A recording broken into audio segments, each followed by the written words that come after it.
Heading tag के बारे में इन HTML। So basically heading tag किस लिए यूज़ होता है?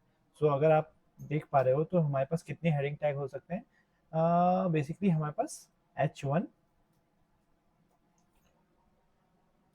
H2, ये टाइप ऑफ डिसेंडिंग ऑर्डर है। तो H1 टैग सबसे बड़ा होता है, फिर H2 टैग होता है, फिर H3, H4, followed by H3, H4 and H5, H6 tag होता है। ठीक है, तो अगर आप देख पाओ यहाँ पे, तो ये सारे जो टैग्स हैं ये स्पेसिफिकली यूज होते हैं based on the requirement of the HTML कि आप उसको कैसे लुक एंड फील कराना चाहते हो। तो अगर हम यहाँ पे देख पा रहे हैं तो हमने H5 टैग टैग लिख दिया है। ठीक है,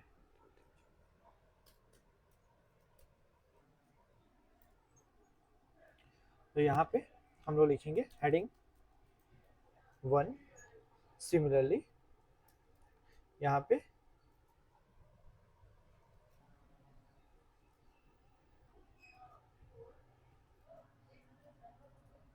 6, 5, 4, 3, 2, 1। ठीक है, तो बाय डिफॉल्ट हेडिंग टैग में margin up and above and below spacing add होता है बाय द ब्राउजर। और यहाँ पे अगर आपको कोई भी स्टाइलिंग लाइक अ बोल्ड और किसी भी एलिमेंट को बोल्ड रखते हो ना, तो उसमें एच टैग नहीं यूज करना चाहिए। उसके लिए सेपरेट टैग है बी टैग, जो हम आगे के ट्यूटोरियल में पढ़ेंगे। सो बेसिकली अब यहाँ पे हम लोग हेडर टैग के बारे में पढ़ रहे हैं। तो इसकी रिक्वायरमेंट कभी भी पड़ सकती है। कोई भी पेज है उसके अंदर हमको टाइटल देना है as a quite bigger in comparison to the other alphabets, तो हम हेडिंग टैग का यूज करते हैं based on our requirement, either H1, H2, H3, H4 और H5 और H6। ठीक है, तो अब हम इसका आउटपुट देखते हैं।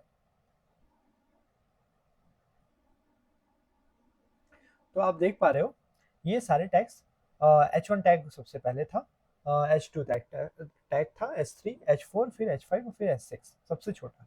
ठीक है, तो based on your requirement you can use this tag and that would be helpful in your project. Okay, thank you guys.